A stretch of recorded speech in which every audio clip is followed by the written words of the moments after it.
ఇక అసెంబ్లీలో మంత్రి సీతక్క మాట్లాడుతున్నారు, లైవ్ లో చూద్దాం. తీసుకొని మరి మొన్న మేమందరం కూడా ఎమ్మెల్యేలు కానీ మంత్రులు కానీ ఇతర ప్రజాప్రతినిధులు కానీ విద్యార్థులతో కలిసి నూతనంగా ఏదైతే డైట్ అండ్ కాస్మెటిక్ ఏదైతే అమల్లోకి వచ్చిందో మరి వారితో కలిసి భోజనం చేసి భోజనం యొక్క నాణ్యత ఎలా ఉండాలో కూడా వాళ్ళ కామన్ డైట్ అనేది ఎక్కడికక్కడ స్కూళ్ళల్లో రెసిడెన్షియల్ స్కూళ్ళల్లో హాస్టల్స్లో బోర్డు మీద ఏర్పాటు చేయడం జరిగింది అధ్యక్ష.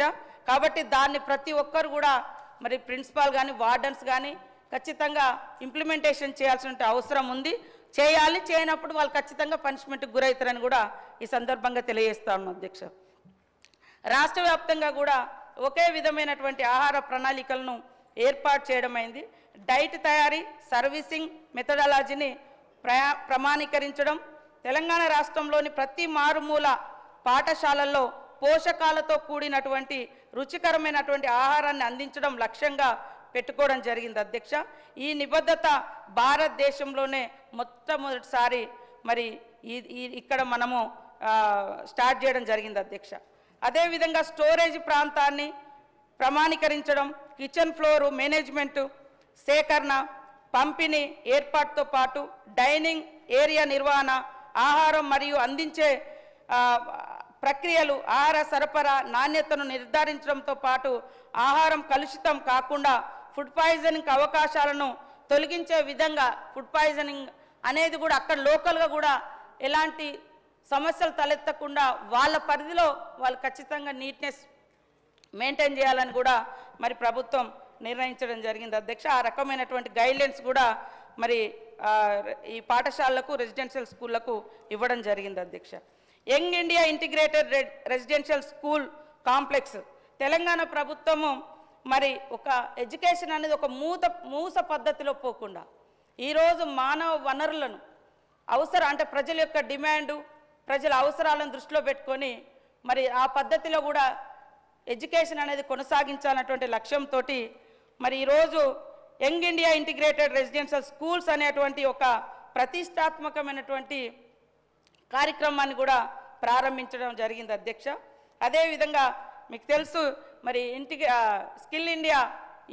యంగ్ స్కిల్ ఇండియా యూనివర్సిటీని కూడా మనం ప్రారంభించుకున్నాం. అదేవిధంగా ఈ స్కూల్స్ అంతర్జాతీయ ప్రమాణాలతో అభివృద్ధి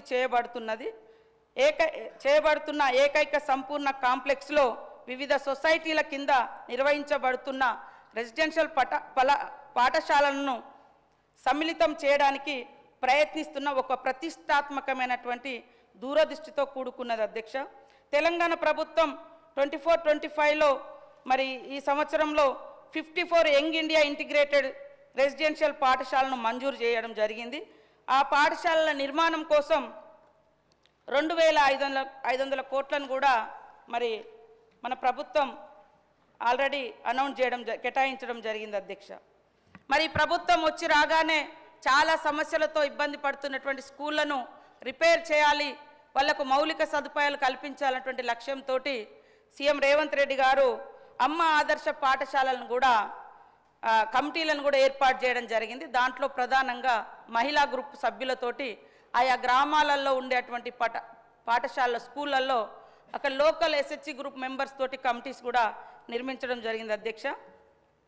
ఆ కమిటీల ద్వారా దాదాపుగా రాష్ట్రంలో 25,941 ప్రభుత్వ పాఠశాలలు, 495 కేజీబీలో అత్యవసర పనుల నిర్వహణ కోసం మరి డబ్బులు కేటాయించి పనులను చేపట్టడం జరిగింది అధ్యక్ష.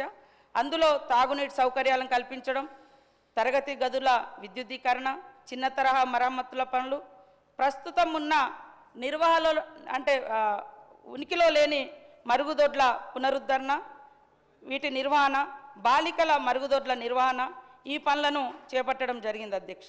అమ్మ ఆదర్శ పాఠశాలల కమిటీలను పాఠశాల స్థాయి స్కూళ్ళలో అక్కడ లోకల్గా ఉండేటువంటి మెంబర్స్ తోటి మరి నిర్మాణం చేయడం జరిగింది. లోకల్ వాళ్ళే పాఠశాల కమిటీలకు గ్రామ సంస్థ ప్రాంతీయ స్థాయి సమైక్య అధ్యక్షుడు చైర్పర్సన్గా ఉండేటట్టుగా నిర్ణయించడం జరిగింది అధ్యక్ష. 14,737 పాఠశాలల అత్యవసర నిర్వహణ పనులు పూర్తయ్యాయి. అమ్మ ఆదర్శ పాఠశాలల కింద 657 కోట్ల 9 లక్షల రూపాయలను ఈ యొక్క పునరుద్ధరణ, ఈ రిపేర్స్ వీటన్నిటి కోసం కూడా మరి కేటాయించి పని